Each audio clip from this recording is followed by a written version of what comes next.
Salvete homines. Iniciamos mais uma explanação da série Registro sobre Registros. Deixa eu organizar aqui a minha tela. Muito bem.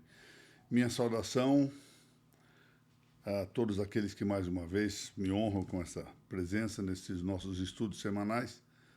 Vamos para a aula ou exposição 455 dessa série, que conta com o, para mim, muito honroso apoio da Academia Paranaense de Direito Notarial e Registral, bem como da ANOREG do Estado do Paraná. Eu aqui apresento, sobretudo, os meus cumprimentos ao presidente dessa importante entidade paranaense. Muito bem. A nossa Lei 6.015, de que nós vamos tratando, não é, nesta nossa exposição, quanto aos requisitos para a escrituração da abertura da matrícula e das sucessivas inscrições que se lançam nesta mesma matrícula, ressalva, no parágrafo 2º de seu artigo 176, a situação dos títulos formados ao tempo do vigor do Regulamento Registral de 1939, que era a normativa imediatamente anterior à Lei 6.015. Pois bem, é notório que já decorrido meio século, não é? Desde o começo da vigência, que se deu em janeiro de 1976, dessa Lei 6.015, já agora muito pouco será o interesse de fato quanto ao resguardo dos títulos que precederam essa vigência da Lei 6.015. Bom, o que se lê no parágrafo 2º do artigo 176?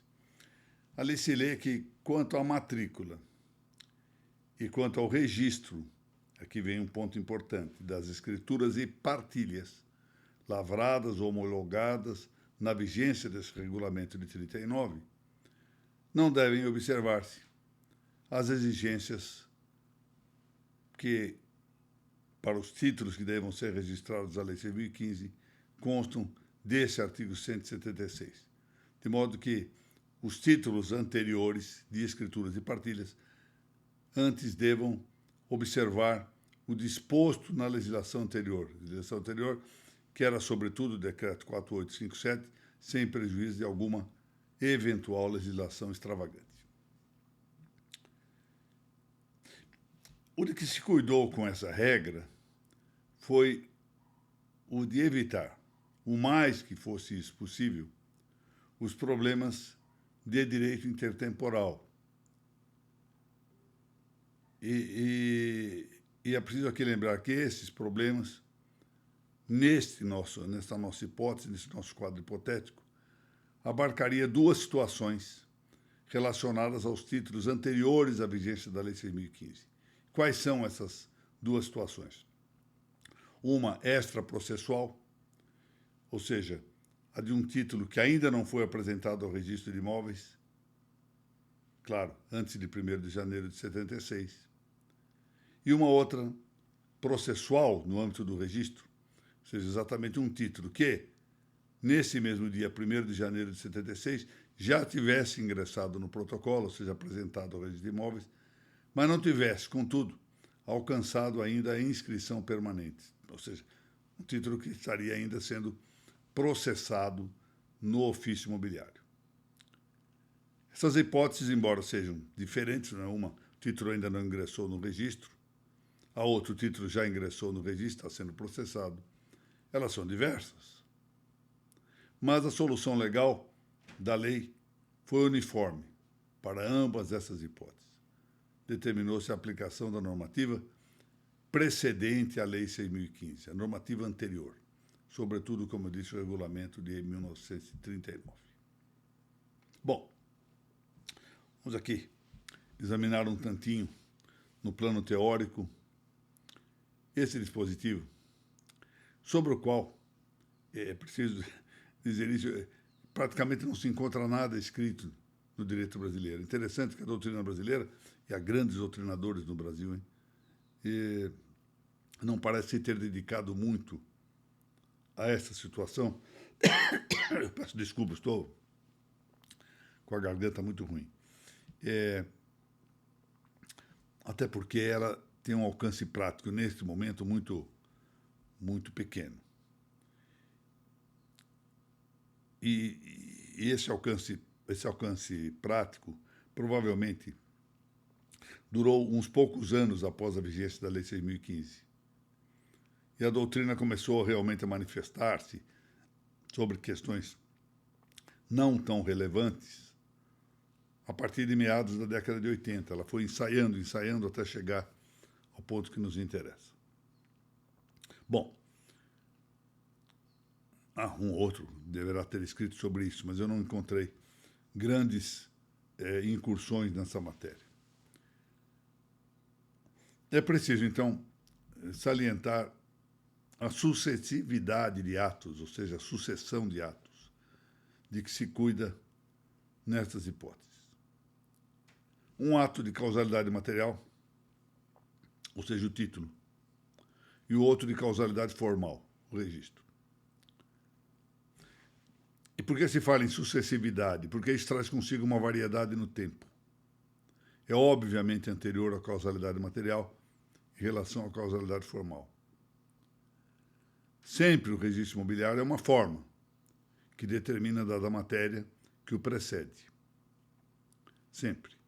E não há maneira realmente de evitar a diferença, maior ou menor, de seus tempos, o do título e do registro.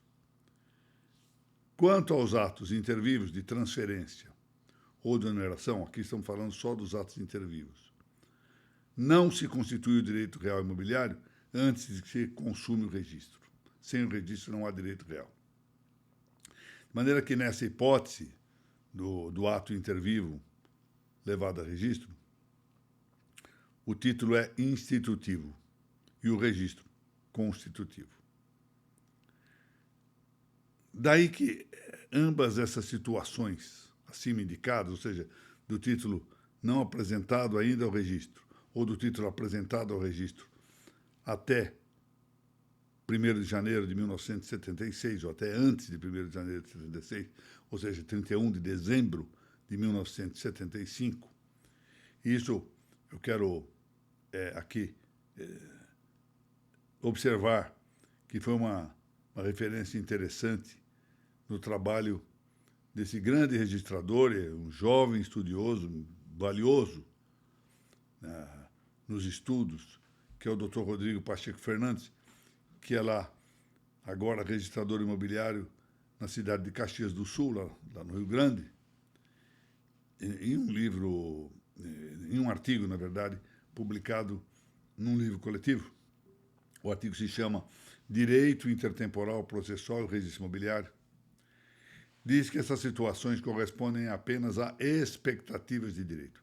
Ou seja, na verdade, ele mostra que tudo isso, enquanto não houver registro, é expectativa de direito. E é por isso que a essas duas hipóteses que eu mencionei, não seria implausível, não seria irrazoável aplicar-se a lei do tempo do registro. De maneira que, quando se fosse fazer o registro, deveria observar-se a Lei 6.015, exatamente para atender à morfologia registral. Por quê? Porque o direito real imobiliário, novamente, perdão, postas a salvo as estritas hipóteses de inscrição com fins declarativos, somente se configura com o ato do registro, quer dizer, com o modo. Assim, sem prejuízo de um direito adquirido, a consumação morfológica do título, não seria irrazoável entender aplicável a lei da forma registral.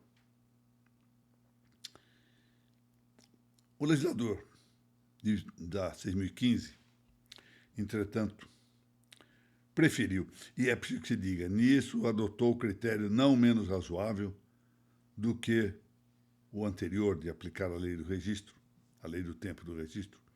Preferiu esse legislador salvaguardar essas apontadas duas hipóteses, ou seja, o do título que não entrou no registro antes de 1º de janeiro de 1976, e o do título que entrou antes, mas que ainda está sendo processado, ou estava sendo processado, subordinando essas hipóteses à lei do tempo da formação dos títulos. Quer dizer, a do tempo do regulamento de 39, eventualmente até antes, né? É um título mais antigo ainda. Sequer considerando influente a inauguração do processo de seu registro. Quando, não raro, é preciso dizer isso, tem prevalência o critério da imediata eficácia processual. Até isso, da imediata eficácia processual, conspirava em favor da adoção da lei do registro. Mas o fato é que o legislador da nossa atual lei de registros públicos adotou a regra que o tempo do título regeria o ato registral. Bom, é um critério plausível. Podia ser diferente, mas não é diferente. É assim. Bom, sem embargo do que já ficou dito isto, da pouca ou nenhuma importância da regra que se está aqui a considerar em nossos dias, porque provável que não haja mais problemas passado meio século, há ainda algumas questões teóricas que merecem atenção. Vamos ver um caso. Os senhores dirão que isso é uma mera conjectura especulativa, teórica, acadêmica, mas que pode ser que volte um dia uma alteração da lei de registros públicos atual, pode novamente atrair uma regra como essa de que nós estamos cuidando, do parágrafo 2º do artigo 176, de maneira que convém, pelo menos, antecipar uma discussão. E aqui se está perante um tema de direito notarial, que é o da distinção entre outorga e autorização. Outorga notarial e autorização notarial. A doutrina contemporânea do notariado tem realmente distinguido outorga e autorização, ou seja, distinguido, de um lado, o consentimento próprio dos clientes do tabelião das notas e, de outro lado, a força ou eficácia proveniente da intervenção do notário. Isso aqui é autorização. Primeira coisa, o consentimento é a outorga. Bom, a despeito da unidade do ato notarial, o ato notarial é uno, essas suas partes, outorga e autorização, ainda que se suponham não intervalares, são sucessivas cronologicamente, ou seja, elas podem não ter intervalo. Termina-se a outorga e logo se faz a autorização. Perfeitamente possível e normal na prática. Mas nada impede que numa hipótese evidentemente raríssima, como eu disse, de todo acadêmica, nós possamos pensar numa situação em que a outorga se consume, por exemplo, às 23 horas e 59 minutos de um dia, e a autorização ao primeiro minuto do dia posterior. Um ato às 23h59, o outro ato a 1 minuto do dia posterior. Ora, isso quer dizer que a causa, o título material, nesta nossa hipótese, se data de tempo diverso da data relativa ao título formal. Isso quer dizer, há um título material que se consagra com a outorga e o título formal, a escritura, que se consuma com a chamada complécio do tabelião. E em tal quadro, supondo um consentimento, portanto, no dia anterior à vigência da Lei 6.015 e a outorga já sob o vigor dessa lei, a pergunta é o que fazer? Bom, nesse quadro, prevalece o tempo da escritura, ou seja, do título em sentido formal. Por quê? Isso se dá em razão de o parágrafo 2º do artigo 176 referir-se às escrituras e partilhas lavradas ou homologadas na vigência do decreto 4857. Equivale a dizer, a lei reporta-se estritamente aos títulos em acepção formal. Esse é o tema. Uma outra questão importante, diz respeito a que a regra desse mesmo parágrafo 2º do artigo 176, literalmente, apenas se reporta, isso eu já indiquei, as escrituras e partilhas, lavradas, homologadas, etc.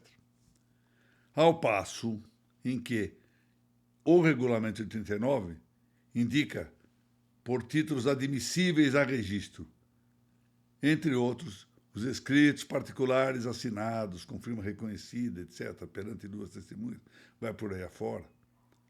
As cartas de sentença, mandados, certidões extraídas de processo. Bom, artigo 237, isso, do regulamento 39. Ora, poderia pensar-se num primeiro acercamento que o disposto no parágrafo 2º desse nosso artigo 176 não tenha caráter exaustivo, exauriente, mas apenas exemplificativo, de maneira que fala em escrituras e partilhas, lavradas ou homologadas, etc., mas, em verdade, não impediria a extensão aos demais títulos inscritíveis, segundo o regulamento de 1939.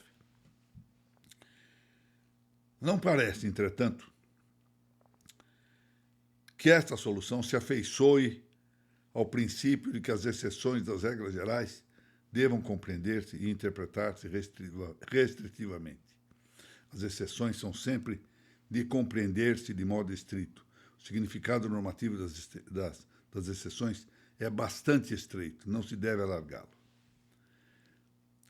De toda sorte, a leitura dos artigos 247 seguintes do Decreto-Lei 4.857, ou seja, o nosso regulamento registral de 1939, convence de que pouco havia, ou mesmo não havia, matéria bastante para aplicar a regra do parágrafo 2º do artigo 176, regra que se anunciou por prudência.